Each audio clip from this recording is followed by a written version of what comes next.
con la European Psychiatrists Association, que como veis somos parte de Europa, y entonces os invito a todos a formar parte de esta sociedad también y a integraros en las diferentes actividades y a ejercer y a tomar el examen.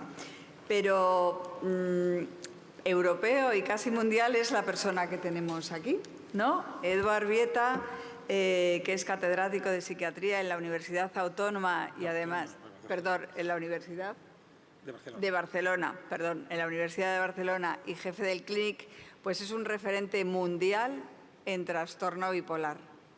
¿Quién no conoce, no? Todos los trabajos de Eduard, toda yo diría la escuela, ¿no?, que ha creado en el trastorno bipolar, también quien no conoce su gran rigurosidad en investigación, ¿no? De su rigurosidad nace su excelencia. Entonces están ustedes con una persona de excelencia. Así que yo creo que vamos a disfrutar de este abordaje actual de la depresión bipolar con nuestro experto. Muchas gracias. Bueno, y hay que decir que es abuelo, que está encantado también. Gracias, Marina. Efectivamente, has dicho la palabra clave. La última promoción que he tenido ha sido la de ser abuelo hace 15 días. Y además me siento muy rejuvenecido con este estatus. O sea que muchas gracias a los organizadores, al Comité Científico, a la Sociedad Española de Psiquiatría y Salud Mental y a todos los que han hecho posible que hoy pueda compartir pues este ratito con vosotros, hablando de este tema que creo es un tema clínicamente muy relevante.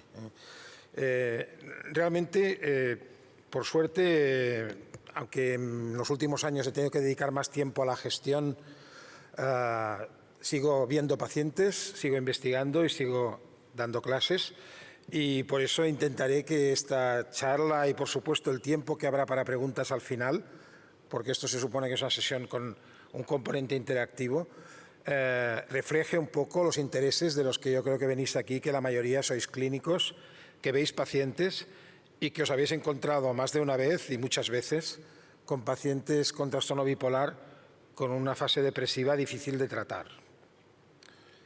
Estos son mis conflictos de interés. Y lo primero es un planteamiento muy sencillo, muy clínico, es decir, ¿qué hacemos ante un paciente cuando viene a nuestra consulta? Y obviamente lo primero que acostumbramos a preguntar es el motivo de la consulta.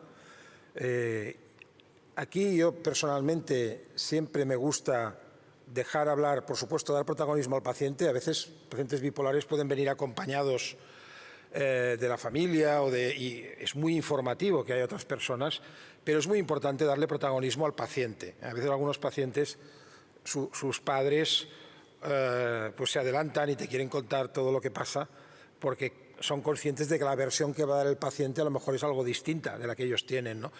Pero es muy importante que la primera medida que hagamos es escuchar al paciente y que nos cuente lo que le preocupa en el presente, en el aquí y ahora, porque eso, digamos, produce un poco el alivio y genera la empatía de una entrevista en la que, en lugar de un interrogatorio, lo que estás haciendo es un intercambio de información de cara a que quede claro que lo que quieres es ayudar al paciente, ¿no? Por tanto, el motivo de consulta es muy importante. En la depresión bipolar casi siempre lo que vamos a ver son síntomas, quejas de los síntomas depresivos, que a veces en la depresión bipolar, especialmente en bipolares tipo 1, tiene la característica de tener un componente más psicomotor y dopaminérgico que el que podemos ver en otro tipo de depresiones. Muchas veces los pacientes se quejan de falta de energía, de apatía, de como haberse quedado sin pilas, sin batería, sin energía, que es un poco el reverso de la manía, ¿no? Entonces, ese componente psicomotor y ese componente melancólico en gran parte, ¿no? Es importante de detectar porque a veces hay pacientes que incluso no dicen que estén tristes, simplemente se notan que no tienen tono vital, ¿no? Que no tienen motivación ni ilusión. Por supuesto, hay que hacer el diagnóstico y eso tiene su dificultad. El diagnóstico de la depresión bipolar es problemático. Hay muchísima confusión con la depresión unipolar. porque en general, sobre todo los médicos no especialistas, pero también muchos especialistas, tienen tendencia, sobre todo si hay poco tiempo, a centrarse solo en el presente y no reconstruir bien la trayectoria clínica del paciente. Y si no retrocedemos, es muy difícil identificar episodios, por supuesto, hipomaníacos, que pasan desapercibidos en el pasado, pero también a veces maníacos. Hay pacientes que no te los cuentan o que no se acuerdan porque están ofuscados con su depresión actual, y si no los identificamos perdemos la oportunidad de diagnosticar correctamente la depresión bipolar. Hay que subtipificar y es muy importante distinguir si es una bipolar tipo 1, tipo 2, si ha habido síntomas psicóticos, si hay una polaridad predominante más de alta o baja, ¿no? Más maníaca o hipomaníaca o más depresiva, porque todo esto va a tener implicaciones pronósticas y terapéuticas. Y es muy importante reconstruir muy bien la historia de tratamientos previos. A veces los pacientes vienen y no se acuerdan de casi nada de lo que han tomado. A veces te dicen de qué color era la pastilla, pero es muy difícil saber qué han tomado, ¿no? Va muy bien pues tener información, informes previos y reconstruir, porque también da muchas pistas. La historia y la tolerabilidad y la eficacia de los tratamientos previos orienta a cómo tratar el episodio actual. Y hay que establecer un plan de tratamiento que no solo mire a lo que hay que resolver hoy, a los síntomas que están presentes y que más preocupan, sino también al futuro, porque esta es una patología que tiene como decía antes, un curso longitudinal muy relevante. Si tratamos la depresión sin mirar más allá, vamos a generar a veces incluso ciclos rápidos, ¿no? Vamos a resolver la depresión y generar una manía, y luego tratar la manía, generar una depresión. Y esto pasaba mucho, y todavía pasa, en un entorno sanitario en el que los equipos que tratan a los pacientes no son los mismos. Si los que están en la unidad de agudos, luego cuando dan de alta al paciente lo mandan a un centro de salud mental donde hay otros profesionales, hay muchas disfunciones, a veces de orientación, incluso puramente de orientación, digamos, epistemológica, ¿no? De qué tipo de orientación. Ese es uno de los problemas de la psiquiatría, esa variabilidad, ¿no? Pero también de cómo entender el estado del paciente. A veces el paciente sale de hospitalización tras una manía y a lo mejor ya sale incluso con síntomas depresivos y entonces cuando llega al centro de salud mental pues a veces se les quita muy deprisa la medicación antimaníaca, entonces hay un rebote de manía, o a veces se da un tratamiento puramente antidepresivo sin asociar estabilizadores, etc. A veces falta esa visión longitudinal que también requiere, cuando hacemos una visita a un paciente con depresión bipolar, establecer un tratamiento de rescate, anticipándonos a lo que puede ocurrir durante el futuro tras el tratamiento de esa depresión, y psicoeducación para que el paciente, e idealmente también sus allegados, su familia, puedan anticiparse a las recaídas y hacer una intervención temprana. Bueno, esta introducción la he hecho, es muy clínica y sencilla, pero creo que es importante. Y algunas cosas que voy a decir ahora, pues un poco ya les he ido adelantando. Hay retraso diagnóstico, la depresión bipolar puede ser la primera manifestación de la enfermedad y eso hace que a veces tengamos la dificultad de que no podemos hacer un diagnóstico de trastorno bipolar porque no hay ningún precedente en el propio paciente de episodio maníaco, hipomaníaco o mixto. Lo podemos sospechar a veces porque puede haber una carga familiar importante o puede haber un funcionamiento premórbido o unos síntomas de labilidad emocional, de ciclotimia previos que te puedan sugerir que aquella depresión no es unipolar, pero es verdad que cuando es el primer episodio o el segundo, pero el primero también fue depresivo, pues sigues con la incertidumbre y muchas veces tienes que tratar al paciente como unipolar.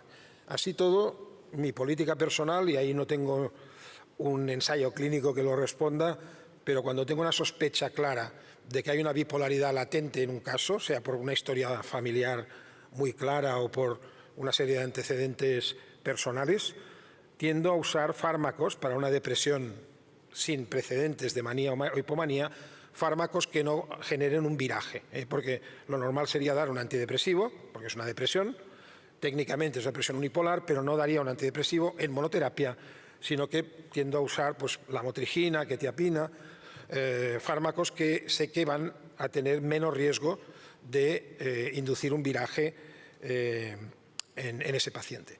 Y hay otros fármacos que también podemos usar, porque ahora repasaremos cuál es el tratamiento de la depresión bipolar, sobre todo aquella que ya está establecida y que el diagnóstico es claro.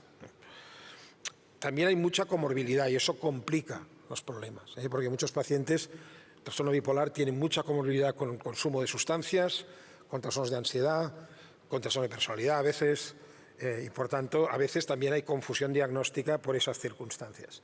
Pero un poco reforzando ese mensaje de que esto es una enfermedad longitudinal, que esto ya lo dijo Kraepelin hace muchísimos años, en este gráfico que preparamos para Lancet hace unos años, ya poníamos un poco este énfasis en la perspectiva longitudinal, en el declive del funcionamiento de muchos pacientes a medida que avanza la enfermedad.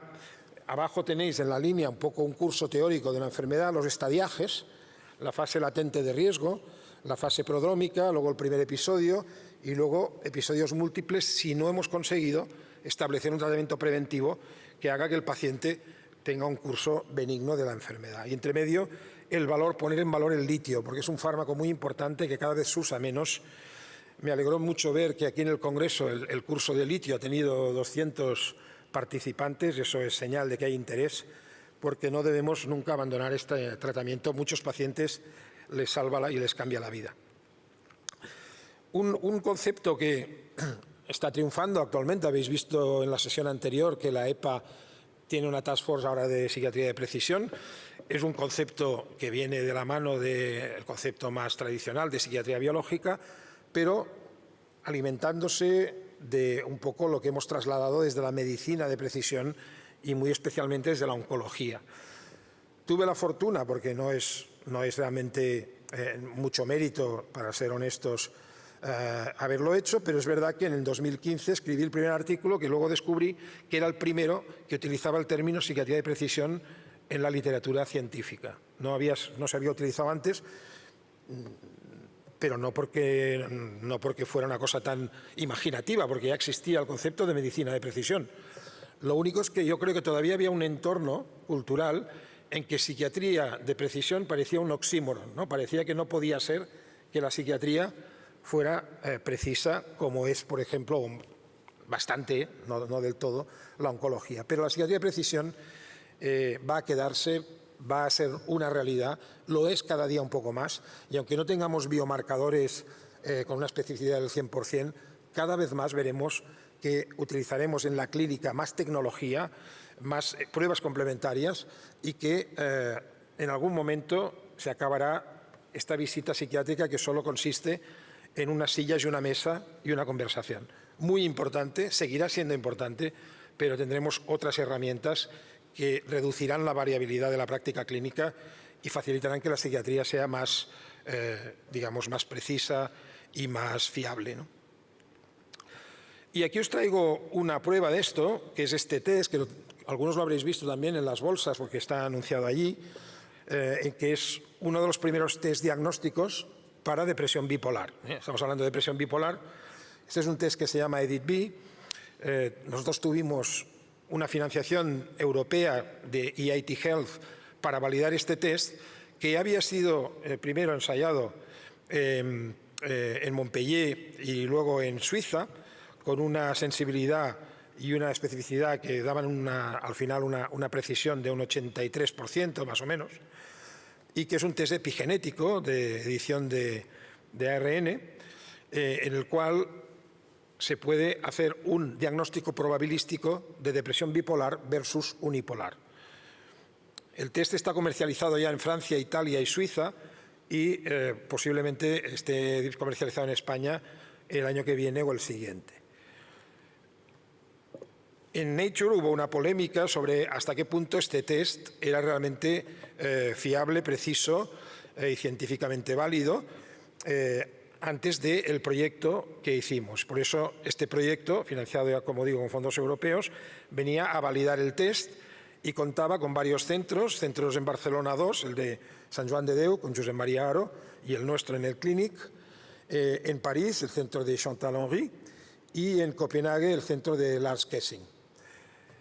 Bueno, los resultados que hemos presentado muy recientemente este año y ahora presentamos aquí por primera vez, en España, confirman la validez del test, encuentran una precisión un pelín más baja que en las dos anteriores, un 81%, y una sensibilidad del 82% y una especificidad del 80%. Por tanto, sin ser una herramienta perfecta, es una herramienta que nos ayuda a diagnosticar. Si alguno piensa que, por ejemplo, una radiografía para una neumonía tiene una precisión del 100%, pues no es verdad. En medicina, la mayoría de pruebas complementarias no tienen una precisión del 100%. Tienen también una precisión pues, que puede oscilar, en el caso de las radiografías, es alrededor de un 95%, lo que significa que existen radiografías en las que, habiendo una neumonía, no se ve, o radiografías en las que parece haber una neumonía y no la hay. Por tanto, falsos positivos, falsos negativos, también en psiquiatría.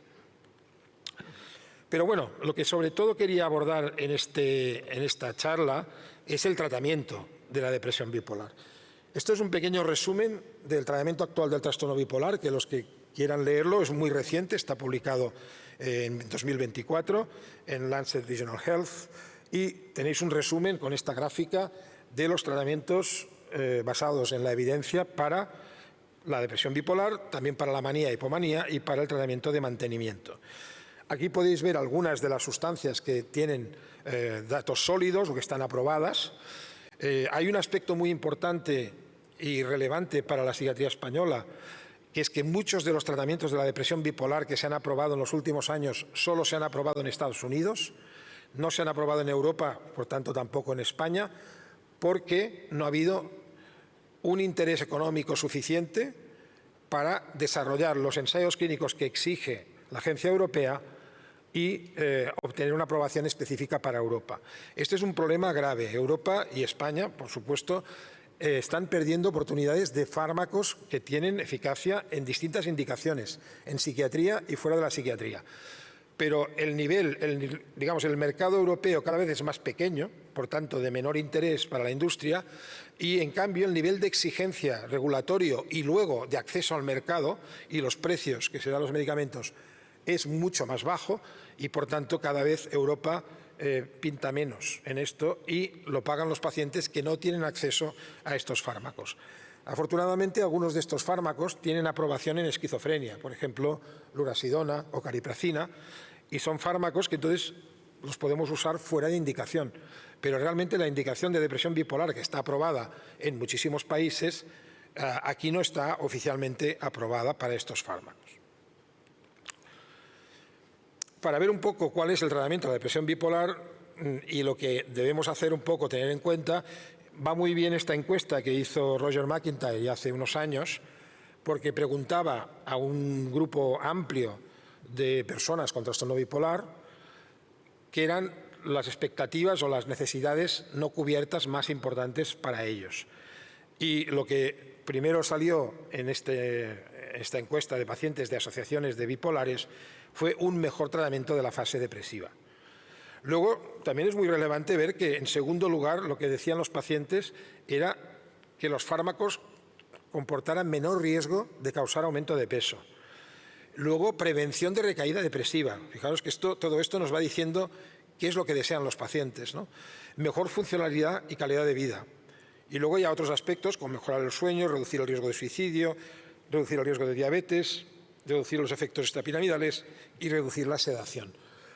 Algunos de los tratamientos que tenemos a día de hoy están muy adaptados a este perfil de necesidades y, por tanto, es muy importante conocer su uso, saberlos utilizar y conseguir que pacientes que no han respondido al único tratamiento aprobado, que es la quetiapina, en Europa, pues puedan también acceder a otras opciones terapéuticas. Por tanto, ¿cuáles son los objetivos del tratamiento de la depresión bipolar? En primer lugar, los síntomas más urgentes cuando se da una situación, por ejemplo, un paciente que llega a urgencias del hospital, pues si hay una agitación asociada a la depresión bipolar o si hay síntomas psicóticos o hay una conducta suicida, estos son elementos que normalmente van a indicar un ingreso voluntario o involuntario y una actuación rápida. Pero aparte de tratar estos síntomas más urgentes y, por supuesto, tratar los síntomas nucleares de la depresión bipolar, hay que plantearse alcanzar la remisión. Hay que intentar que cuando el paciente salga si está hospitalizado o cuando el paciente ambulatorio empiece a mejorar, no conformarnos solo con la persistencia de síntomas residuales o de un estado que muchas veces es lo que les pasa a los pacientes, se estabilizan, pero en un punto que no es perfectamente eutímico, sino ligeramente depresivo. Y ahí el beneficio-riesgo es complejo, porque si tú quieres potenciar más el tratamiento antidepresivo, puedes entrar en riesgo de inducir una manía, por ejemplo, con antidepresivos, que ya veremos que siguen estando indicados en la depresión bipolar, pero siempre asociados, no en monoterapia y en casos concretos. No son para todos, pero tampoco no son para nadie. Ha habido muchas oscilaciones, especialmente en Estados Unidos, de primero dar siempre antidepresivos, luego no darlos, y realmente la mejor práctica es usarlos bien, que eso hay que definirlo un poco más. Por tanto, hay que pensar también en el futuro del paciente, prevenir recaídas y virajes al polo opuesto, obtener una buena adherencia terapéutica, eso es algo que hay que trabajar en cada visita. Mucho del tiempo que dedicamos a las visitas ambulatorias consiste en reforzar la adherencia terapéutica del paciente, ¿no? Y reducir los efectos adversos del tratamiento, intentar que el tratamiento sea lo menos nocivo posible. Hablamos de antidepresivos. Existe un consenso que lideramos nosotros con Isabella Pacchiarotti al frente hace unos años, publicado en American Journal en 2013, que sigue estando vigente, ¿no? Evitar la monoterapia con antidepresivos, especialmente en bipolares 1. En bipolares 2, con síntomas mixtos, también evitarla. En el tratamiento agudo se pueden utilizar, pero evitar también en pacientes mixtos o agitados o con ciclos rápidos. Y, en cambio, sí hay pacientes que tienen historia de buena respuesta a antidepresivos, en aquellos sí se pueden utilizar, ¿no? Y no retirarlos prematuramente, que eso es otra cosa, luego lo mostraremos. ¿Qué hay de los estabilizadores del humor? Bueno, son tratamientos que son más lentos en la fase aguda, se tienden a no usar tanto en la fase aguda porque no son rápidos, pero en realidad son muy útiles para ayudar luego a prevenir un viraje, ¿no? Un cambio de polaridad. Por tanto, idealmente deberíamos pensar en estabilizadores ya en la depresión. Si es una depresión muy grave, muy severa, con riesgo inmediato, habrá que asociar algo más. Pero en muchas depresiones bipolares puedes comenzar con un tratamiento optimizante y ver si realmente poco a poco ese paciente va remontando, ¿no? Ninguno tiene eficacia aguda clara, pero todos tienen una cierta eficacia a largo plazo. Eso incluye el litio e incluye la motrigina, especialmente si los combinas los dos. En general, estos fármacos son mejores para prevenir que para tratar de forma aguda. El litio es un fármaco clave, no voy a extenderme. Este es un trabajo que publicamos en Journal of Pharmacological Reviews con ocasión del 75 aniversario del descubrimiento del litio, que fue en 2023. Y el artículo, además, una figura que hicimos fue portada de la revista, y al que esté interesado es una revisión muy extensa que hicieron Analia Bortolozzi y Giovanna Fico, especialmente, con la colaboración de otros expertos internacionales, y que está muy bien. Cubre todo ese aspecto tan impresionante del mecanismo de acción. No hay fármaco más complejo en toda la farmacología que el litio, porque simplemente es que es un elemento de la tabla periódica, es el tercer elemento de la tabla periódica, es el más simple de los elementos, junto con el hidrógeno y el sodio. Y, sin embargo, precisamente por esa simplicidad estructural, hace muchísimas cosas. No solo penetra en las células y en las neuronas y en la glía, sino que además penetra en el núcleo y cambia la expresión genética. Por eso, tenéis toda esta tormenta de fenómenos relacionados con el estrés oxidativo, con la función mitocondrial, con la síntesis de proteínas, que al final se traduce en cambios importantes en el comportamiento humano. En el sistema nervioso es neuroplástico, es neurogenético, pero, como todos sabéis, también puede ser neurotóxico, dependiendo de las dosis, ¿no? Para recordar muy rápidamente el manejo práctico del litio, pues hay que valorar la indicación y el beneficio-riesgo. No está indicado siempre. Hay que hacer una analítica previa, mirando creatinina, ionograma, TSH y electrocardiograma. Hay que informar al paciente del margen terapéutico de las interacciones. Recomendamos en general, si no hay ninguna contraindicación o insuficiencia renal, comenzar con 400 miligramos al día. Se puede dar en tomas fraccionadas, pero cada vez más lo damos en una sola toma, porque no hay diferencias en cuanto a riesgos de toxicidad ni de insuficiencia renal. Se puede concentrar todas las tomas de litio una vez al día, si eso mejora la adherencia. Hay que hacer analíticas con niveles de litio periódicamente en cada cambio de dosis y luego con posterioridad por lo menos cada 6 meses. En algunos pacientes incluso antes, en otros bueno, por lo menos 6 meses. Y hay que ir subiendo hasta ajustar la dosis y acumular las dosis, como os decía, y luego hacer una monitorización de todas estas, básicamente los dos riesgos, que es hipotiroidismo y insuficiencia renal. El hipotiroidismo tiene fácil solución, nunca hay que retirar el litio porque aparezca un hipotiroidismo subclínico o clínico. Cuando hay una insuficiencia renal incipiente tampoco hay que retirar el litio, pero hay que ajustar las dosis y hay que ir monitorizando con más frecuencia. Y si aparece insuficiencia renal grave, entonces ya depende un poco de hasta qué punto haya un beneficio-riesgo favorable, que en algunos casos sigue existiendo, en otros no, en otros hay que cambiar el tratamiento. Y errores comunes con el litio es retirarlo en gente que lleva años bien. Esto es lo peor que se le puede hacer a un bipolar que lleva 15 años bien con litio, decirle, bueno, quizá ya no hace falta. Y entonces la enfermedad recupera el tiempo perdido y ese paciente tiene una época catastrófica que dura años, que por suerte luego deja de pasar, pero esa resistencia al litio inducida por interrupción dura unos años y por tanto el paciente va a pasarlo muy mal. No retirar el litio por hipotiroidismo, no retirar el litio por aumentos leves de creatinina,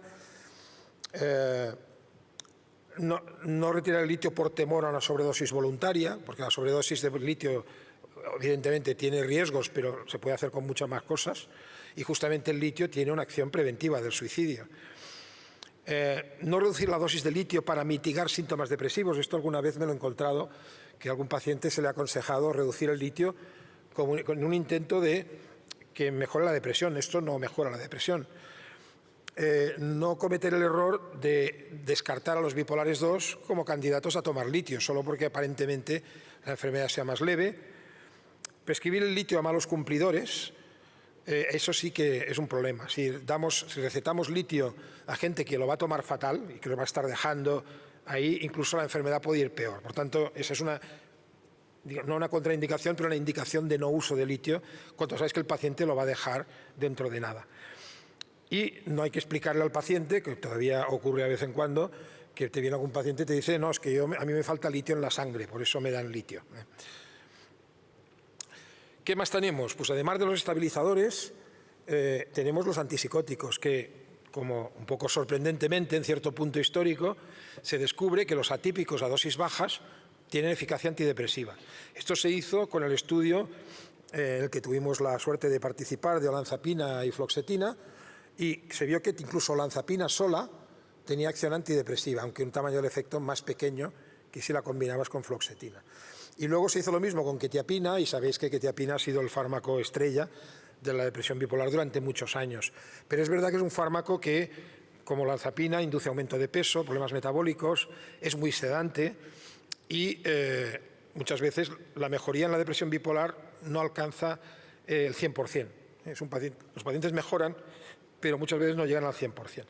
Y han salido nuevos tratamientos, que os decía antes que no tienen una aprobación explícita en nuestro país para esta indicación, pero que tienen datos muy buenos, como caripracina, a dosis de más o menos 1,5 miligramos, o lurasidona, también en terapia añadida o en monoterapia, a dosis entre 20, aquí tenemos las dosis de Estados Unidos, que son ligeramente distintas, las formulaciones, entre 20 y 80, en España sería más entre 18 y 76. Luego un fármaco que está aprobado ya en Estados Unidos y que está teniendo mucho éxito y que todavía no sabemos si lo vamos a tener en España en algún momento, porque es de una empresa que ha comprado Johnson & Johnson, por tanto está la esperanza de que Johnson & Johnson, que es una empresa, o Janssen, muy potente en Europa, finalmente haga los ensayos que requiere la aprobación europea. Y este fármaco es la lumateperona. Y este fármaco está aprobado para bipolar 1, pero también para depresión en bipolares 2, que es algo que hasta ahora solo teníamos datos con quetiapina también.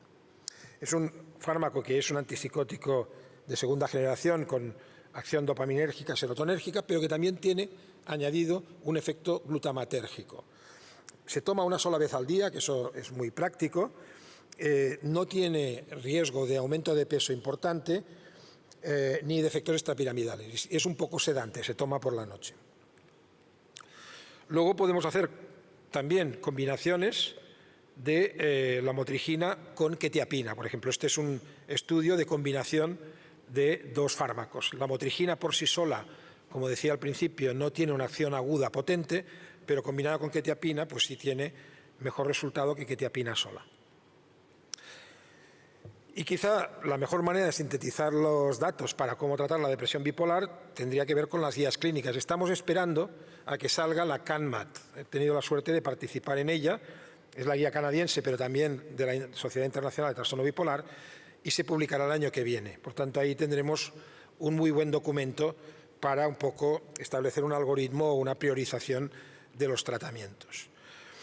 Una cosa que hemos hecho también en la Sociedad Internacional es, y quizá no se lee muy bien la diapositiva, la letra es muy pequeña para que quepa todo, pero es definir qué es depresión bipolar resistente al tratamiento. Todos creo que sabemos muy bien cómo se define la depresión unipolar resistente. Se define como fracaso de 2 líneas antidepresivas, y aquí lo hemos definido como fracaso de 2 líneas en depresión bipolar. Por tanto, fracaso con alguno de los tratamientos que he mencionado antes, sea quetiapina, olanzapina con fluoxetina, lurasidona, cariprazina o lumateperona. Fracaso de 2 fármacos inmediatamente obliga a hacer un ensayo, y afortunadamente hay fármacos que ya están buscando esta indicación. Por supuesto, la primera indicación que usamos a día de hoy en depresión bipolar resistente, una de las estrategias es la terapia electroconvulsiva. Se ha demostrado más eficaz que los tratamientos farmacológicos. Pero de cara al futuro, pues vamos a tener otras opciones. Una que está aprobada en Estados Unidos para depresión unipolar es la combinación de bupropión con dextrometorfán. Es posible que esta combinación, habría que ver hasta qué punto tiene un riesgo de inducir viraje, pero se pudiera probar en depresión bipolar. Y, por supuesto, ketamina y esketamina. Esketamina en este momento se está investigando en depresión bipolar. Nuestra experiencia, habiendo tratado pacientes depresivos bipolares con esketamina, es muy positiva. No hemos visto virajes, por tanto, aunque pueda haberlos, porque un viraje puede ser incluso espontáneo, no hemos visto una alta incidencia de virajes y muy buena respuesta clínica. Los fármacos GABAérgicos se podrían probar. Hasta ahora está aprobado zuranolona para la depresión posparto.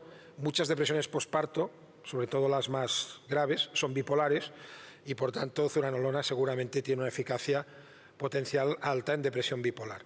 Y luego está todo el mundo de los fármacos psicodélicos. Estamos haciendo también ensayos nosotros en el Hospital Clínic con psilocibina, con desmetiltriptamina, y hay muchos más, LSD, psilocina, cibina, etcétera.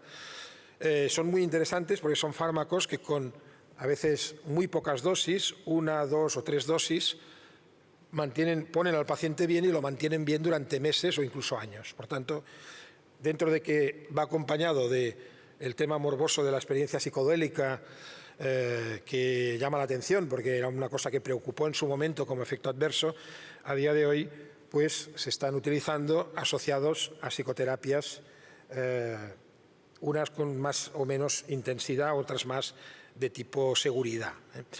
Y desde luego las técnicas de neuromodulación invasiva y no invasiva. Nosotros ahora en el Hospital Clínic también hemos introducido la estimulación magnética transcraneal, y hemos hecho también algunos casos muy seleccionados, gravísimos, de estimulación cerebral profunda.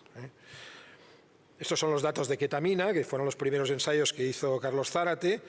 Los datos de esketamina hasta ahora, lo que hay, se están haciendo ensayos en bipolar, son simplemente estudios observacionales. Este es un estudio italiano en el que se compara la eficacia en depresión bipolar versus unipolar y no muestra diferencias en cuanto a eficacia, pero son estudios abiertos. Esto tiene menor rigor metodológico que los ensayos clínicos controlados con placebo.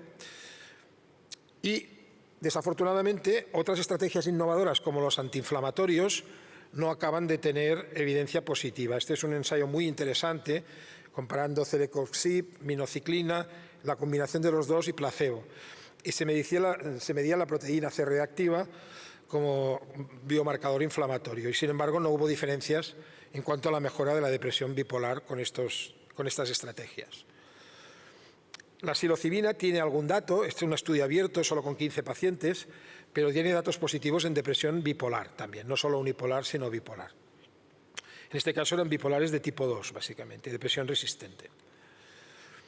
Y lo más reciente es este estudio, que hemos participado también, con mebufotenina. Mebufotenina igual no os suena, pero esto es en realidad el 5-MeO-DMT, la dimetiltriptamina. Es un agonista potentísimo del receptor 5-HT2A, de la serotonina.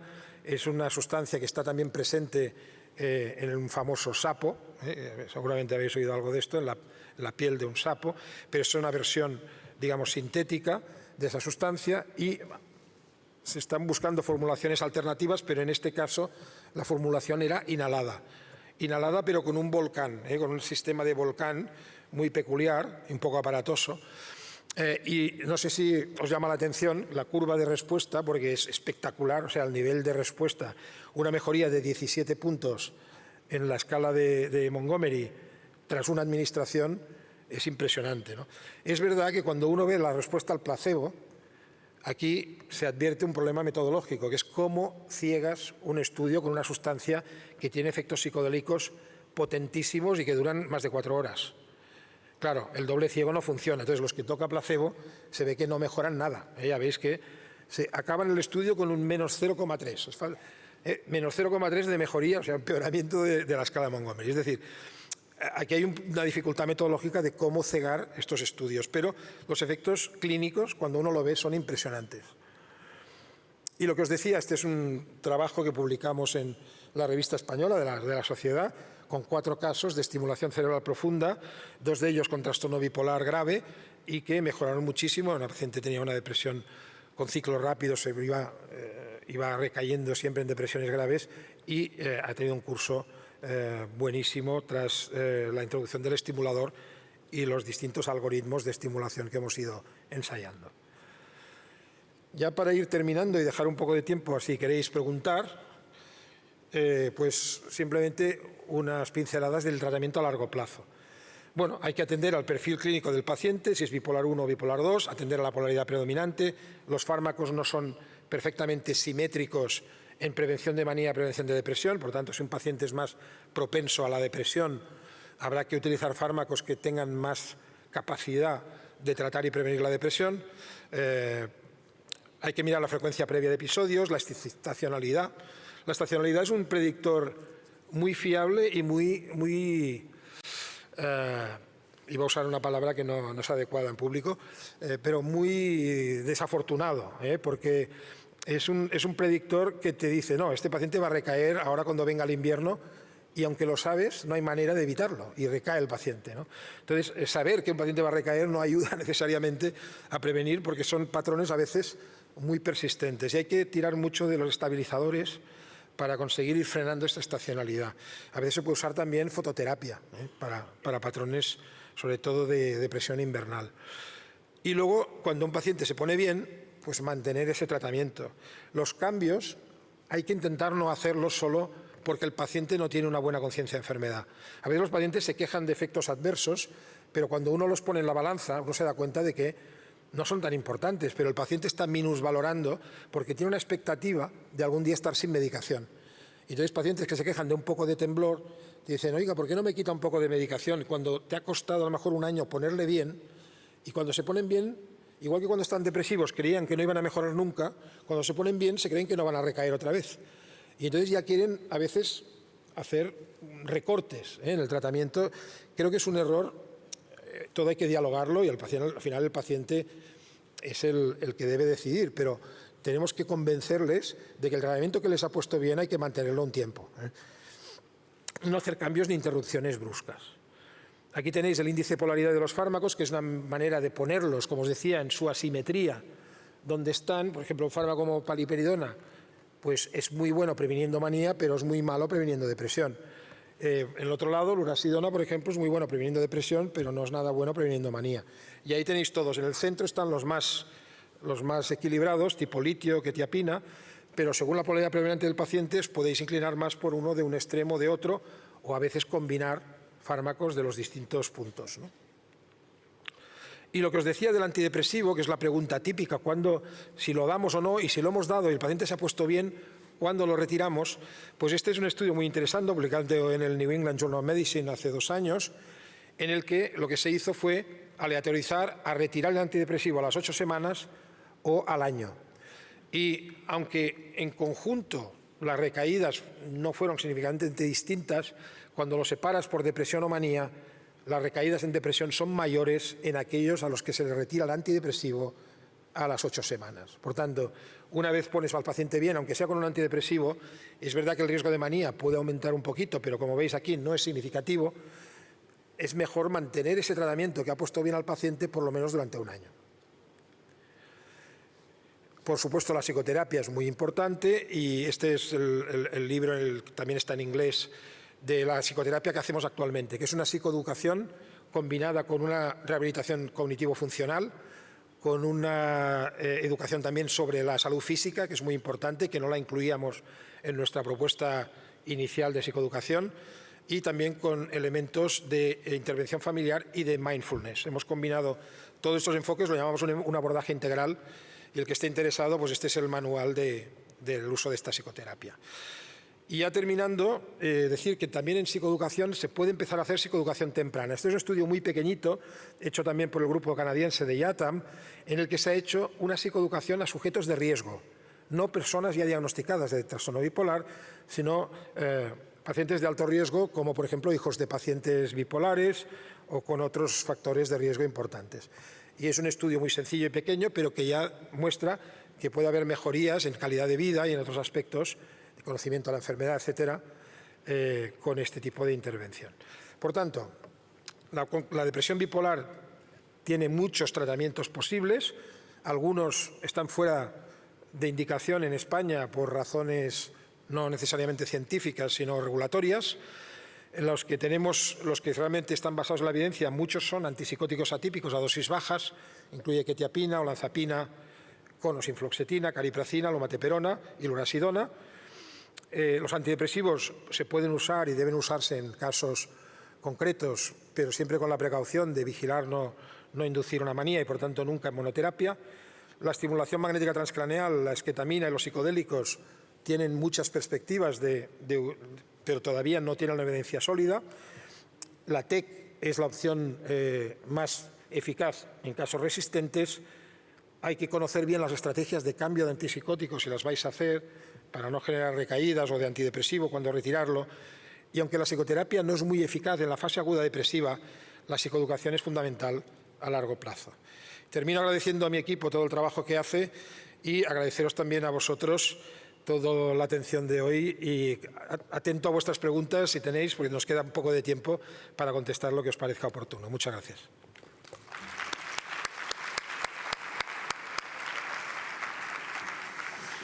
Muchas gracias, Eduard, por esta excelente presentación. La verdad es que no esperábamos menos de ti. ¿Hay alguna pregunta en la sala? Por allí.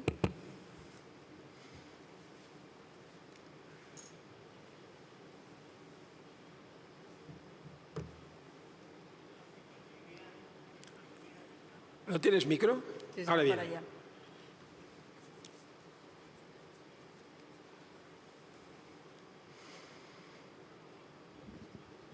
¿Se oye? Ahora. Era concretamente en los subtipos de ciclotimia, que el abordaje terapéutico, y también en depresiones con sintomatología mixta. A ver qué... Sí, muy buenas dos preguntas. La ciclotimia raramente se diagnostica como motivo de consulta porque las personas con ciclotimia están acostumbradas a ser de esa manera, ¿no? Entonces, pero se diagnostica muchas veces cuando se deprimen, vienen con depresión. La depresión en el entorno de la ciclotimia muchas veces acaba siendo un trastorno bipolar tipo 2, en los que las hipomanías a veces son un poco subumbrales, pero son ciertas, se pueden identificar. Hay que huir de la idea de que la hipomanía siempre es muy disruptiva. La hipomanía a veces es un estado anormal para el paciente, pero normal a veces. Yo tengo pacientes que cuando están hipomaníacos es cuando están normales. Cuando están normales son muy tímidos, o sea, cuando están eutímicos son gente a veces muy tímida, con fobia social, con ansiedad, y sin embargo cuando se ponen hipomaníacos es cuando parecen una persona mucho más dentro de la norma, ¿no? O sea que la hipomanía es más distinguible en el sentido de buscar algo que sea distinto de la normalidad del sujeto, no tanto buscar que haga compras exageradas o que esté completamente verborreico, etc. Entonces, la ciclotimia, el mejor abordaje son los estabilizadores. Por tanto, yo ante una ciclotimia con un motivo de consulta que pueda ser ansiedad o depresión asociada, lo que haría es poner un estabilizador. Muchas veces puede ir bien, por ejemplo, la lamotrigina. En cuanto a la depresión mixta, esta es una pregunta muy importante, porque las depresiones mixtas no parecen depresiones. Son personas que cuando vienen pueden parecer histéricas, histriónicas, porque lo que tienen es un volumen emocional muy elevado. O sea, son personas que, y digo volumen emocional porque lo que expresan es de una forma vehemente y escandalosa un malestar emocional, una rabia, una disforia, una irritabilidad y a veces también tristeza, pero no se les ve tristes, porque realmente lo que ocurre, el trastorno bipolar no es tanto alegría y tristeza, es volumen emocional. Cuando están subidos, aumenta el volumen emocional, pero puede ser negativo perfectamente. Cuando los pacientes están bajos, les baja el volumen emocional. Algunos ni siquiera están tristes, están deprimidos, pero como una piedra. Pueden estar deprimidos muy parecidos a lo que es la sintomatología negativa de la esquizofrenia. Por tanto, la depresión mixta no es nada fácil de identificar y para tratarla lo mejor es utilizar antipsicóticos. No usar antidepresivos, sino antipsicóticos atípicos, de los que hemos mencionado en la charla.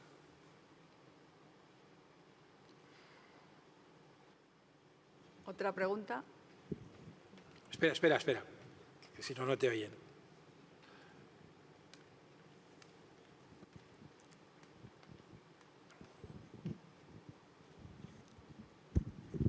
Se me había olvidado también la ciclación rápida, en cicladores rápidos. Sí, me gustan tus preguntas porque son breves y me dan la facilidad de contestar en un minuto. La ciclación rápida, dificilísimo, ¿no? La ciclación rápida es un estado además que es un estado biológico, puede ser empeorado por los tratamientos. Cuando se usan antidepresivos en algunos pacientes favoreces más ciclos. Y el mejor tratamiento de la ciclación rápida es la combinación de estabilizadores y antipsicótico a dosis bajas. Y no hay que esperar que la ciclación rápida se vaya de un día para otro. Lo que hay que esperar es que las oscilaciones se hagan un poco más amplias, o sea, más espaciadas, en frecuencia y en intensidad. O sea, que el abordaje de la ciclación rápida es poner las expectativas en su lugar, porque hay pacientes que a veces lo que esperan es salir del episodio, muy presentismo, ¿no? De salir del episodio actual, y lo que tienes que trabajar es más que nunca lo que he mencionado al principio, de tratar la enfermedad en el hoy y el futuro, al mismo tiempo. O sea, no podemos tratar la ciclación rápida como si fueran episodios discretos. Tienes que intentar suavizar esas oscilaciones a base de fármacos que realmente las minimicen, ¿no? Y eso lo mejor es combinar, por ejemplo, litio con un antipsicótico atípico de los que he mencionado. Pues mientras hay más preguntas, yo te iba a preguntar, ante estas depresiones con ritmicidad estacional que cuesta sacar, ¿cuánto habría que esperar hasta cambiar de tratamiento? Sí, el tema estacional es muy difícil. A ver, yo parto de la idea, cuando hablamos de... Aquí se habla de prescripción, ¿no? Creo el primer día intenté evitar la sesión, lo confieso, porque me preocupa. Hay que usar los mínimos tratamientos necesarios, pero hay que tender a no quitar tratamientos cuando una persona con una enfermedad grave ha conseguido estabilizarse, aunque sea con varias cosas. Seguramente, si está con 7, sobran 3, pero hay que saber cuál es 3. Y lo más terrible es cuando hacemos iatrogenia, cuando hemos conseguido poner a alguien bien, por quitarle la medicación, a veces nosotros mismos, sin que el paciente lo pida, o a veces porque el paciente lo pide, porque el paciente en su fantasía le gustaría ponerse bien y no tomar pastillas. Esto ocurre con muchos pacientes, incluso pacientes graves. Con el tema de la estacionalidad es muy difícil, pero yo creo que se consigue suavizar las oscilaciones estacionales y luego con los pacientes hay que hacer mucha psicoeducación porque se pueden planificar cosas para hacerlas cuando vas a estar mejor, no tanto cuando vas a estar peor. El tema de la luz es importante, no cuesta mucho tener una lámpara de estas de luz blanca que activen un poco durante la mañana. Hay que hacerlo bien, ¿no? Porque no es solo luz, es luz a la hora del Zeitgeber, ¿no? A la hora de la mañana en que se supone que activas los ritmos circadianos.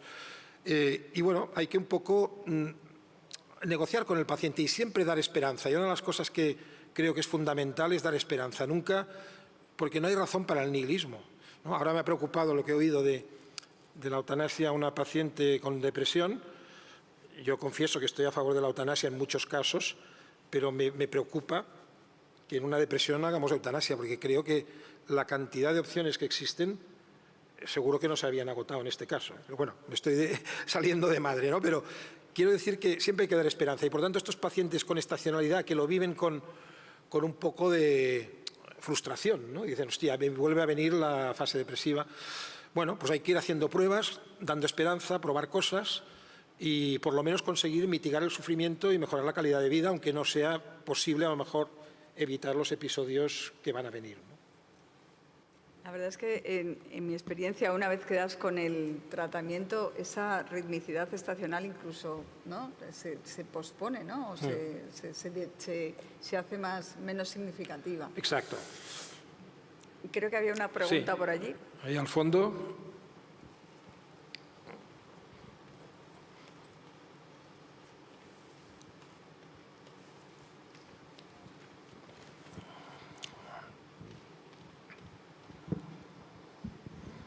Una cuestión respecto al tratamiento con litio, que más o menos lo apuntó en la charla, pero una de las cosas que yo había leído o quise leer o entendí que leía y a lo mejor no era eso lo que estaba leyendo, que a veces, ¿no?, para intentar, no sé si tanto evitar la toxicidad, pero tenerla un poco más a raya, como si la polaridad del paciente es depresiva, intentar manejarnos en niveles de litio en torno al 0,6 o rozando ¿no?, niveles bajos, 0,5, 0,6, que a lo mejor no llegar a que sean infraterapéuticos, pero rozar un poco los niveles bajos. Entiendo que usted no está de acuerdo con esta teoría. Yo estoy de acuerdo en que a día de hoy, habiendo muchos más fármacos complementarios, tendemos, y nosotros lo hacemos en mi centro, a usar litemias más bajas que antes. Y por tanto, a mí unas litemias de 0,5, 0,6 en general me tienden a parecer bien. Lo que no es correcto es pensar, lo que yo ponía en la diapositiva como un ejemplo más extremo, es bajar la dosis de litio porque el paciente lleva tiempo deprimido pensando que a lo mejor el litio le está frenando. Esto a veces lo piensan los pacientes. Los pacientes, cuando se sienten frenados, culpan a la medicación. No saben mucho de medicación, pero la culpan, ¿no? Y entonces es un error eso que he dicho. Pero, en cambio, me parece muy bien tener litemias menos elevadas porque así evitas el desgaste renal y puedes complementar el litio a veces con una dosis muy baja de algún otro fármaco y eso hace que al final tengas menos riesgo con dos fármacos a dosis bajas que con una dosis altas, que habíamos llegado a litemias de 1, 1,2, que yo creo que a día de hoy no son apropiadas. Gracias. El doctor Ramos Quiroga, aquí delante, en la primera fila.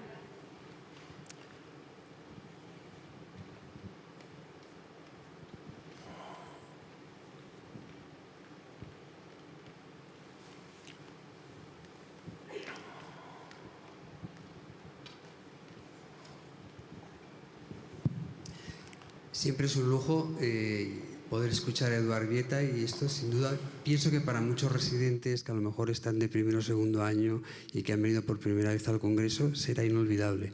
Te quería preguntar, una de las situaciones somáticas, ¿no?, complejas que tienen los pacientes con trastorno bipolar o otras patologías psiquiátricas es los problemas metabólicos, en concreto la obesidad. Ahora hay toda una nueva línea, ¿verdad?, de fármacos GLP-1. ¿Ves, percibes, intuyes algún rol que pudiera tener para la depresión bipolar, incluso con este subtipo, ¿no?, de depresión bipolar, que además tiene pues, una obesidad marcada, un problema cardiometabólico marcado? Gracias. Sí, muchísimas gracias por la pregunta, porque es una pregunta que enraiza con algo que no he podido explicar porque tenía que limitado el tiempo, pero que es que ahora mismo vamos a hacer un ensayo con uno de estos agonistas GLP-1A, tirzepatida, no solo buscando el efecto metabólico, que ya lo estamos Ya los estamos prescribiendo estos fármacos en pacientes con obesidad y diabetes tipo 2, sino buscando los efectos neuroplásticos de estos fármacos y directamente como un posible tratamiento preventivo en el trastorno bipolar. O sea, ahora mismo se está diseñando un ensayo en colaboración con la compañía que es la propietaria de este fármaco, que es Lilly. Buena noticia que Lilly vuelva a la psiquiatría. Y haremos este ensayo en el Hospital Clínic y supongo que en muchos otros centros de Europa y de España. Y creo que tienen un potencial no solo de control del peso y el problema metabólico, sino un potencial también porque pasan la barrera hematocefálica y tienen efectos neuroplásticos. Por tanto, buenas noticias y creo que sabremos más de esto dentro de 2 o 3 congresos nacionales. Yo te haría una pregunta para terminar. ¿Qué no harías nunca en una depresión bipolar? Pues culpar al paciente o a la familia, que es algo que ha hecho la psiquiatría durante años. Lo que no haría nunca es decir que esto no tiene remedio, lo que no haría nunca es decir que esto es un problema de personalidad o de manera de ser, o que es... No hay que culpar a nadie, incluso a veces sabiendo que las personas no hacen las cosas del todo bien. Incluso aquellos pacientes que dejan la medicación, que son tan difíciles, que no hacen caso. Hay que entender que son personas que están muy enfermas y hay que conectar con ellas de la forma que a ellas les vaya mejor para que al final conseguir el efecto que quieres conseguir, que es que esa enfermedad vaya mejor. Y a veces pues hay que tener una cierta versatilidad en la forma en que uno cuenta las cosas e interactúa con los pacientes. Pero sí, el not to do es importante también. Bueno, pues muchísimas gracias, Eduard. Has pasado por todos los lemas de este congreso: innovación, evidencia científica y humanización. Muchísimas gracias. La excelencia en tu práctica, desde luego, queda dicha. Muchas gracias.